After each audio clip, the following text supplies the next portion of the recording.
Il est très bien installé, mon petit frère bien-aimé Joël Ouetraogo. Joël, vous savez très bien qu'il est écrivain, il est également novelliste avec une plume incroyable. Aujourd'hui, nous allons parler de cet ouvrage-là. 13 principes fondamentaux pour un succès responsable et durable. Comment tu vas d'abord? Je vais très bien chez vous. Ça va. On va se tutoyer, il n'y a pas de souci. Voilà, on va se tutoyer. Alors, 13 principes fondamentaux. Déjà, l'expression succès responsable et durable dans notre contexte. Je vais d'abord remercier toute l'équipe de la RTB voilà, pour les occasions renouvelées et l'opportunité qui m'est donnée chaque fois de présenter mes œuvres. Voilà. Et d'habitude, j'ai l'habitude de citer d'autres auteurs. Ouais. Mais cette fois-ci, je vais me permettre de me citer moi-même. Merci. Voilà. Le but de la vie, c'est de suivre sa propre voie en sachant où on va.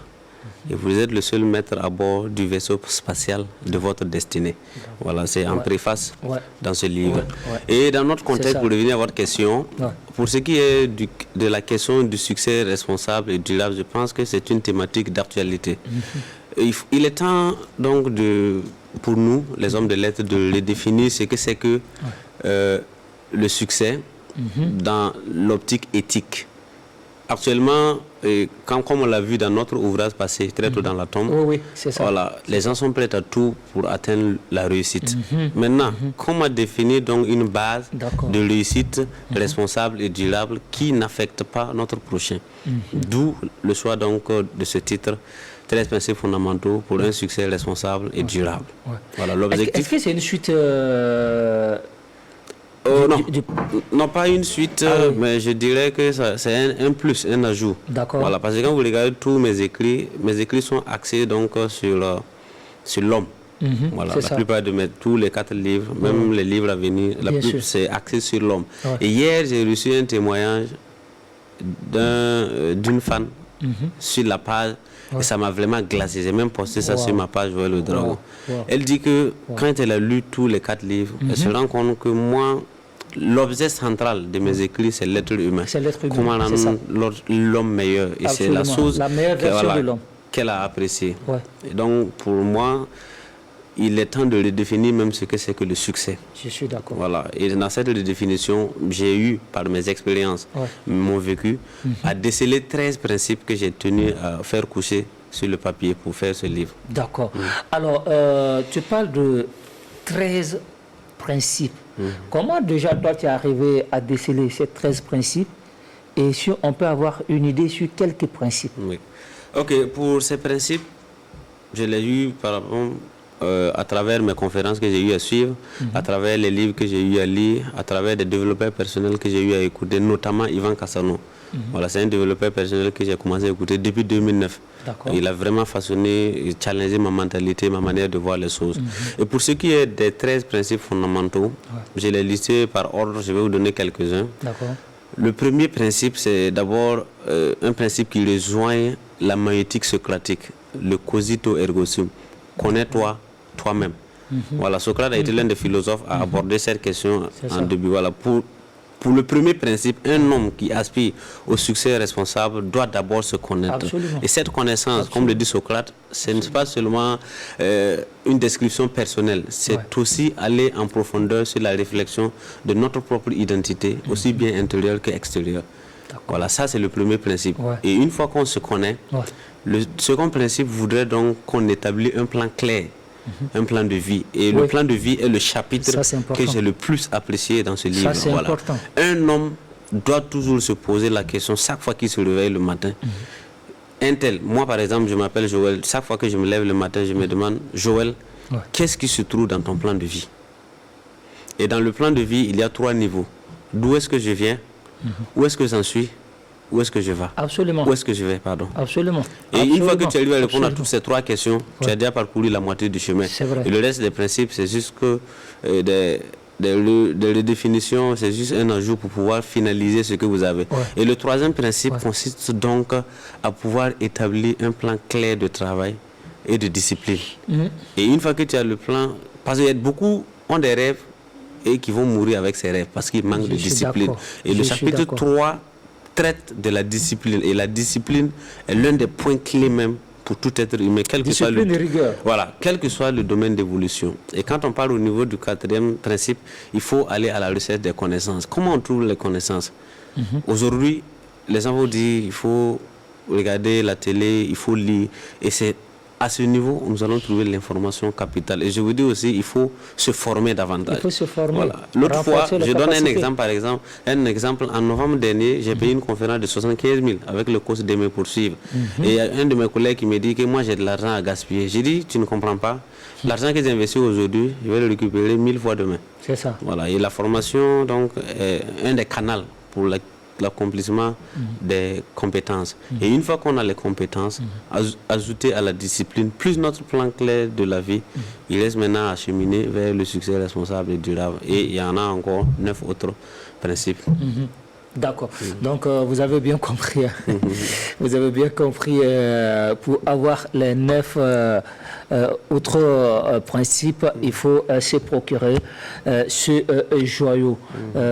Déjà, où se procurer ce livre? Ok, ce livre est disponible à 3 niveaux. Il y a un dépôt légal au niveau de la librairie Diakfa. D'accord. Voilà. Et avec l'auteur aussi, vous avez les contacts sur l'affiche. Vous pouvez avoir le livre. Il y a aussi un dépôt que je vais faire la semaine prochaine au niveau de Harmattan Burkina et au niveau de la librairie Jeunesse d'Afrique. D'accord. Donc actuellement à 4 niveaux. D'accord. À qui s'adresse cet ouvrage? Ok. Cet ouvrage s'adresse à tout être humain qui aspire à une réussite dans le cadre d'éthique sans pouvoir piétiner les autres. D'accord. Voilà. Toute personne qui aspire à réussir de façon responsable et durable, sans pour autant affecter négativement son prochain, ce livre lui est destiné. Et à toute la jeunesse, quel que soit l'âge, vous pouvez lire ce livre. Et à travers ces 13 principes, si on les met en pratique dans notre quotidien, je pense que n'importe quelle personne sur cette terre-là pourrait quand même atteindre la prospérité. Il est bien de noter aussi qu'il y a une différence entre le succès et la réussite. J'ai préféré parler de succès que de réussite. Voilà. La réussite, et comme le dit Ivan Cassano, je vais le citer, c'est quelque chose que nous attirons par la personne que nous devenons. Et les 13 principes sont donnés pour que nous devenions la meilleure version de nous-mêmes. Et une fois que vous avez les 13 principes pour le succès, vous allez attirer naturellement le succès.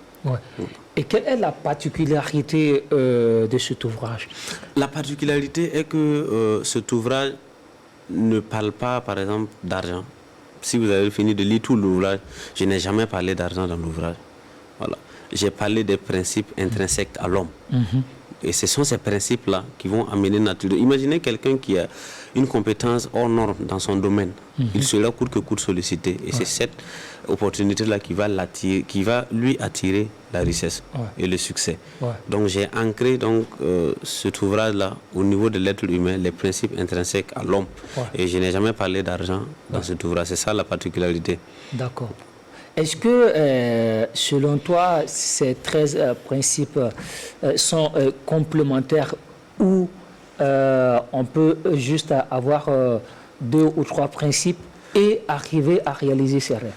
Non, je pense que ces principes sont complémentaires. C'est comme l'architecture ou la structure d'un bâtiment. Il faut tous les éléments en même temps pour que le bâtiment tienne debout. Si on construit un bâtiment sans les portes, on va avoir un joli bâtiment, mais que le voleur peut facilement rentrer. Donc ces 13 principes sont complémentaires les uns les autres. Voilà. Et il faut aligner tous ces principes. Et si je ne sais pas si le temps le permet, je peux juste lire les principes pour que les gens puissent comprendre. Et comme je le disais tantôt, pour le premier principe, il s'agit donc de se connaître soi-même. Une définition donc de la magnétique socratique au niveau du premier chapitre. Pour le deuxième, il faut concevoir un plan clair de vie.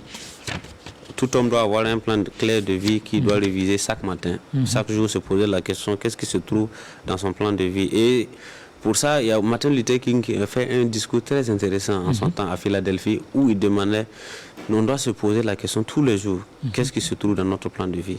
Et le troisième principe, c'est la discipline, comme je le disais. Quatrième principe, c'est l'accumulation de connaissances à travers les lectures, les conférences. Et aussi, pour le quatrième principe, il faut vaincre la peur. Il y a des gens qui ont accumulé, par exemple, les 4 premiers. Ils ont les connaissances, ils ont la discipline, ils ont le plan, ils se connaissent, mais ils ont peur d'essayer. Et ça conduit au... Voilà. C'est vrai. En 6e position, il faut connaître les principes et les lois fondamentales de la nature, parmi lesquelles le plus célèbre est la loi de l'attraction. Et ensuite, il faut lutter contre la procrastination. Il y a des gens qui ont tous ces principes-là, jusqu'au 6e. Ils maîtrisent les lois, ils ont le courage, ils accumulent les connaissances, ils se connaissent. Mais au fond, ils procrastinent. Ah, si je ne le fais pas aujourd'hui, demain je vais faire. Demain, il dit après-demain.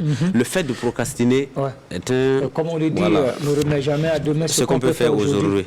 Et dans le 8e principe, je suis reparti au niveau de l'entourage. Parce qu'on dit que nous sommes la moyenne des 5 personnes que nous fréquentons permanemment. Et il faut s'entourer des personnes qui ont la même vision. Tu ne peux pas vouloir, par exemple, être un milliardaire, avoir des jets privés, et tu causes sous un arbre avec des gars qui préparent le thé tous les jours. C'est ça. Vous n'avez pas la même vision. Il peut préparer le thé et puis avoir des ambitions, mais s'ils n'ont pas d'ambition, voilà. Il y a des gens qui préparent le thé du matin jusqu'au soir. Quand tu leur poses la question, quel est ton plan de vie? Aucune explication. Ça, je suis d'accord. Et au niveau du principe 9, étant donné que nous voulons un succès durable et responsable, il est temps que nous ayons l'honnêteté. Et l'honnêteté est la base même de la réussite durable, du succès durable. Et beaucoup de leaders qui ont réussi dans ce pays, ils ont mentionné sur ce point, c'est l'honnêteté. Parce que cette honnêteté est encore attachée à une des principes, une loi de la nature, la loi du donner et du recevoir. Ce que tu donnes, c'est la nature doit te rembourser. C'est ça. Et ensuite, en 10e position, une fois qu'on a accumulé tous les 9 principes, il faut être calme et confiant. Voilà, il y a des gens qui arrivent à ce niveau, le niveau 9, mais ils s'agitent. Voilà pourquoi vous allez voir beaucoup de gens vont réussir très bien même, au début, et vers la fin, la réussite disparaît. Pourquoi? Parce qu'ils n'ont pas su rester calmes avec la réussite, ils n'ont pas pu avoir confiance en eux, ils ont dilapidé leur argent pour des causes non utiles. Voilà, j'ai écouté tout à l'heure l'émission où les aînés ont vraiment abordé une question très essentielle. Les gens sont enclins donc au plaisir éphémère tout en oubliant donc l'essentiel. Et il y a des gens, une fois qu'ils atteignent le succès, leur succès devient comme un fardeau qui va les entraîner encore dans l'échec parce qu'ils vont utiliser ça de façon diabolique, si on peut se permettre. Exactement. Je pense que c'est ce qui d'ailleurs il faut éviter à tout point sur cette terre. Exactement. Parce que le succès que Dieu nous donne, c'est pour une cause bien définie, une cause noble. Et il y a des gens malheureusement qui l'exploitent à mauvais escient et ça va conduire à leur perte. Et au niveau du 11e chapitre, une fois que tu as réuni tout ça, il faut commencer à gérer l'autorité. La gestion de l'autorité est capitale. Voilà, parce que pour pouvoir même contrôler, imaginez quelqu'un qui gère un empire de plusieurs milliards, il est obligé d'être autoritaire pour pouvoir conserver ça. Et au niveau du chapitre 12, vous devrez être quelqu'un qui porte une solution à la société. Voilà, ça fait partie des principes. Après avoir réussi, je vois beaucoup de personnes qui ont des sociétés caritatives qui font assistance aux personnes démunies et ça c'est à saluer. Et enfin, le niveau du 13e chapitre, c'est encore dans notre entourage, mais au niveau familial. Il faut pouvoir rallier succès et famille. Il y a des gens qui sont plus concentrés sur leur succès au détriment donc de leur famille et par finir, la famille est dispersée. Donc voici en résumé tous ces 13 principes qui ont été abordés dans ce livre. En t'écoutant, on se rend compte tout de suite que c'est vraiment complémentaire pour arriver, à ces 13 principes fondamentaux. Pour arriver au succès responsable et durable, il faut forcément ces 13 principes. On va dire également que c'est sorti sous les éditions Akili du coach Issa Deme. Voilà, le grand coach quantique. Et ça fait un mois que le bouquin est sorti. C'est sorti le 1er juillet. D'accord. Voilà. Il a vraiment confiance en toi. Hein? Oui, vraiment, c'est un ami. On a fait tout le chemin, le cursus scolaire ensemble. Jusqu'à aujourd'hui, on est toujours ensemble. Absolument. Absolument. Et toi également, moi j'ai eu la chance de commencer déjà pas mal de tes livres. Hein? Voilà, j'ai la chance d'avoir ces livres-là. Et je voudrais vraiment te féliciter parce que tu as une plume incroyable. Quand on voit déjà la jeunesse et ce qui se trouve dans tes livres, c'est vraiment incroyable. C'est incroyable. Merci bien. Ce sont des mots qui, vraiment, quand tu entends ça, ça émue et ça encourage davantage. à retourner au niveau donc, des écrits. Exactement. Et je profite aussi de dire ici que actuellement, on a de l'espoir. Oui.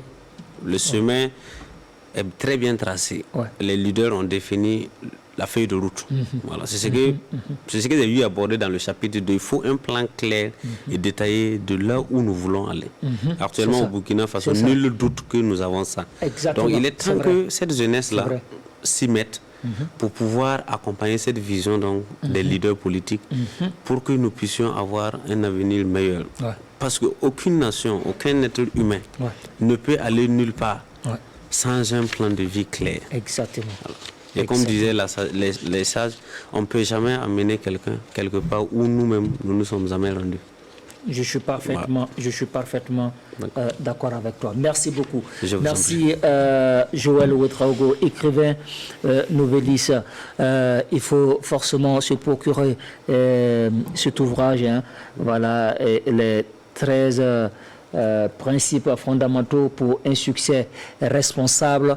Merci beaucoup Asikou, responsable et durable. Voilà, vous avez les contacts qui sont là, voilà, et puis je pense que c'est pas un prix, c'est vraiment une contribution. Franchement, bravo, merci à toi.